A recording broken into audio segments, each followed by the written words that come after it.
Hello दोस्तों, मैं अजीत कुमार आप सभी का स्वागत करता हूं यूट्यूब चैनल एबी क्लासेस पर। सो गाइस, हमने एक सीरीज स्टार्ट करी है जिसमें हम आपको पहले पॉलिटी के क्वेश्चन कराएंगे, ठीक है, जो 20 क्वेश्चन होंगे और विद एक्सप्लेनेशन। ऐसे ही हम सारे सब्जेक्ट के सेगमेंट वाइज क्वेश्चन लेते जाएंगे और इस सीरीज़ को आगे बढ़ाते जाएंगे। सो गाइस, प्लीज़ सब्सक्राइब कर लीजिएगा हमारे चैनल को। चलिए क्वेश्चन स्टार्ट करते हैं। क्वेश्चन नंबर 1, ठीक है, बहुत ही सेलेक्टिव क्वेश्चन है जो कि किसी ना किसी एग्ज़ाम में पूछे जा चुके हैं, ठीक है, या पूछने की संभावना है। पहला क्वेश्चन आपकी स्क्रीन पर है। पहला क्वेश्चन है, किस अधिनियम द्वारा भारत के गवर्नर जनरल को अध्यादेश जारी करने की शक्ति प्रदान की गई? ऑप्शन है चार्टर एक्ट 1833, भारतीय परिषद अधिनियम 1861, भारतीय परिषद अधिनियम 1892, भारतीय परिषद अधिनियम 1909। ठीक है, इसका सही ऑप्शन हो जाएगा ऑप्शन नंबर दूसरा, भारतीय परिषद अधिनियम। इसमें क्या था, इसमें भारतीय गवर्नर जो था उसको अध्यादेश जारी करने की शक्ति दी गई थी और साथ ही वीटो की शक्ति प्रदान की गई थी। बात करते हैं चार्टर एक्ट 1833 की। इसमें क्या था, जो चाय का जो एकाधिकार जो कंपनी ने ले रखा था, ठीक है, उसको समाप्त किया गया था और जो चीन के साथ कंपनी जो व्यापार कर रही थी उसको समाप्त किया गया था, ठीक है। और इसी के अंतर्गत बंगाल का जो गवर्नर जनरल था, ठीक है, उसको भारत का गवर्नर जनरल बनाया गया, जो था लॉर्ड विलियम बेंटिंक, ठीक है। भारत का पहला गवर्नर जनरल कौन था? लॉर्ड विलियम बेंटिक, ठीक है। बात करते हैं 1892 की, भारतीय परिषद अधिनियम 1892। इसमें क्या था कि जो विधान परिषद के जो सदस्य थे, ठीक है, उनको प्रश्न पूछने तथा बजट पर बहस करने का अधिकार दिया गया था, लेकिन जो अधिकार दिया गया था वो सीमित रूप से था, ठीक है। इसमें क्या था कि जो बजट पर बहस करने का अधिकार तो दिया गया था लेकिन सीमित रूप से, ठीक है। बात करते हैं भारतीय परिषद अधिनियम 1909 की। इसे हम मार्ले मिल्टो सुधार भी के नाम से भी जानते हैं, ठीक है, मार्ले मिंटो सुधार। इसमें क्या था कि मुसलमानों के लिए, ठीक है, आगा खां के नेतृत्व में, इसे मार्ले मिल्टो कहते हैं ना, तो मार्ले जो था, मार्ले, ठीक है, मार्ले था भारत सचिव जो इंग्लैंड में बैठता था, ठीक है, मिंटो था भारत का वायसराय। इसमें क्या किया गया था कि जो मुसलमानों के लिए पृथक निर्वाचन प्रणाली को स्वीकारा था, ठीक है। चलिए नेक्स्ट क्वेश्चन करते हैं। क्वेश्चन नंबर 2, मार्ले मिंटो, जो मिंटो मार्ले सुधार था उसका क्या उद्देश्य था, बताइए, ठीक है। पृथक निर्वाचन प्रणाली, जैसा कि आपको बता चुके हैं पहले, ठीक है, इसका ऑप्शन नंबर ए सही हो जाएगा। नेक्स्ट क्वेश्चन करते हैं।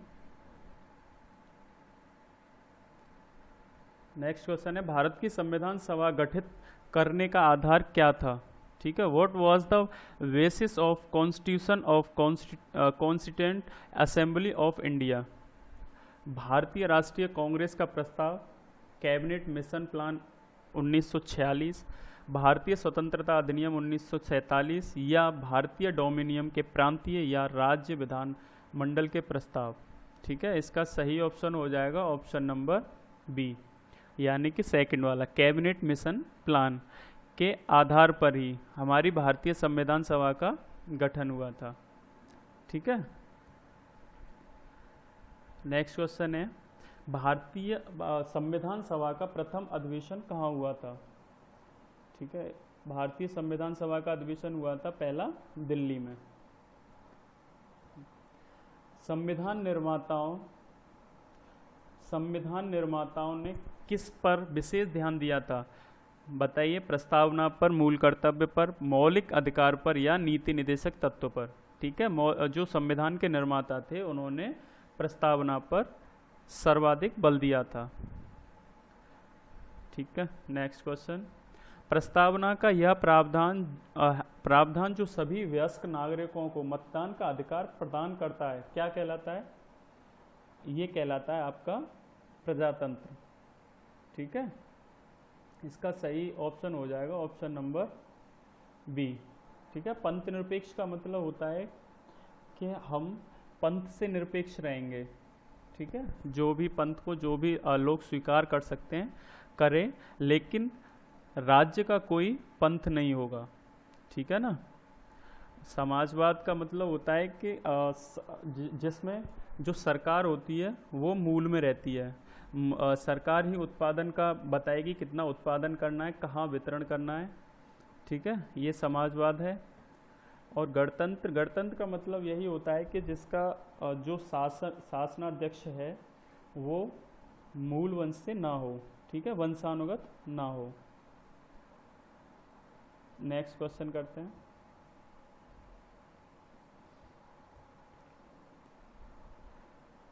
चलिए 7वां क्वेश्चन है, भारत की संसदीय प्रणाली प्रभावित है। बताइए, जो भारत की संसदीय प्रणाली है वो कहाँ से प्रभावित है? ठीक है, इसका ऑप्शन हो जाएगा ऑप्शन नंबर ए, ये इंग्लैंड से प्रभावित है। चलिए नेक्स्ट क्वेश्चन करते हैं। धन विधेयक की परिभाषा दी गई है, किस अनुच्छेद में धन विधेयक की परिभाषा दी गई है, ये आपको बताना है। आर्टिकल 110। ठीक है, 110 में धन विधेयक की परिभाषा है। इसका सही ऑप्शन हो जाएगा ऑप्शन नंबर सी। चलिए नेक्स्ट क्वेश्चन करते हैं। आर्टिकल 103 में क्या है? आर्टिकल 103 में जो संसद के सदस्य हैं उनकी निहर्ताओं के बारे में बात करी गई है। ठीक है, आर्टिकल 109 की बात करते हैं तो धन विधेयकों के संबंध में विशेष प्रक्रिया के प्रावधान आर्टिकल 109 में है। और 124 में कहा गया है कि उच्चतम न्यायालय की स्थापना और उसका गठन की बात करी गई है आर्टिकल 124 में। नेक्स्ट क्वेश्चन है, संविधान के मंत्रिमंडल शब्द का एक बार प्रयोग हुआ है और यह किसमें किया गया? किस अनुच्छेद में मंत्रिमंडल शब्द का एक बार प्रयोग हुआ है, आप बताइए। ठीक है, इसका सही ऑप्शन हो जाएगा ऑप्शन नंबर पहला। ठीक है, 352 में जो राष्ट्रीय आपातकाल की घोषणा जो होती है उसमें मंत्रिमंडल एक लिखित पत्र राष्ट्रपति को सौंपेगा, जिसके बिहाफ पर वो राष्ट्रीय आपातकाल की घोषणा करेंगे। ठीक है, आर्टिकल 74 कहता है कि एक मंत्रिपरिषद होगा जो राष्ट्रपति को सलाह देगा। ठीक है, आर्टिकल 356 कहता है कि राष्ट्रपति शासन लगाया जाएगा।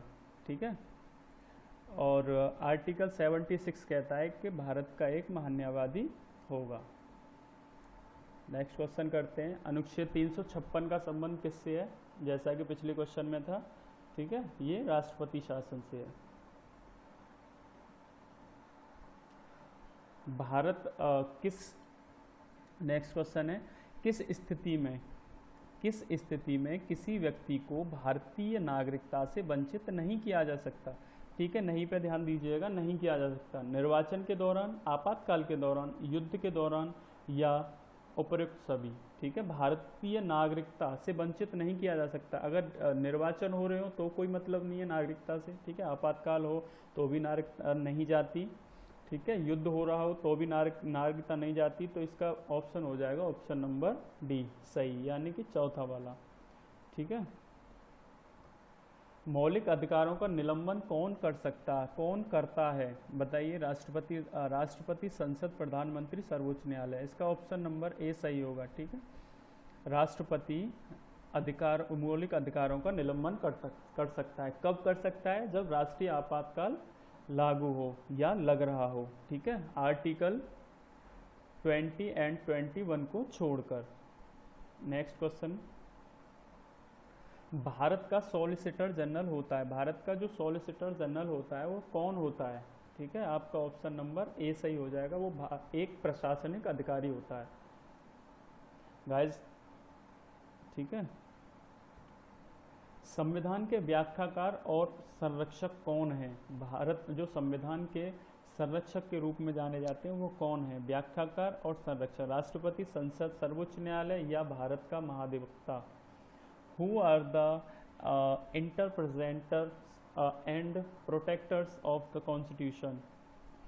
ठीक है, इसका सही ऑप्शन हो जाएगा ऑप्शन नंबर सी, तीसरा वाला, सर्वोच्च न्यायालय भारत का संरक्षक होता है। ठीक है, नेक्स्ट क्वेश्चन, उच्च न्यायालय के क्षेत्राधिकार को घटाने और बढ़ाने का अधिकार किसे है? ठीक है, उच्चतम न्याय, यहाँ हाई कोर्ट की बात करी जा रही है। ठीक है, उसका भी अधिकार किसके पास है? संसद के पास। क्षेत्राधिकार को घटा सकती है एवं बढ़ा सकती है। नेक्स्ट क्वेश्चन है राज्य के शासन का वास्तविक अध्यक्ष कौन होता है? देखो यहाँ पे वास्तविक अध्यक्ष की बात करी जा रही है। ठीक है, राज्य के, ठीक है, आपको पता है कि राज्यपाल नाम मात्र का कार्यकारी राजा होता है। ठीक है, उसका वास्तविक अध्यक्ष कौन होता है? मुख्यमंत्री। ठीक है, नेक्स्ट क्वेश्चन, अखिल भारतीय सेवा में सम्मिलित नहीं है। आपको बताना है कि इंडिया में 3 अखिल भारतीय सेवाएं हैं अभी तक। ठीक है, पहली है भारतीय वन सेवा, भारतीय प्रशासनिक सेवा, ठीक है, और भारतीय पुलिस सेवा, Indian forest service, Indian administrative service, Indian police service. ठीक है, इंडियन रेवेन्यू सर्विस अभी तक अखिल भारतीय सेवाओं में नहीं है। और ये तीनों सेवाएं आर्टिकल 312 में, ठीक है, 312 में दी हुई हैं। ठीक है,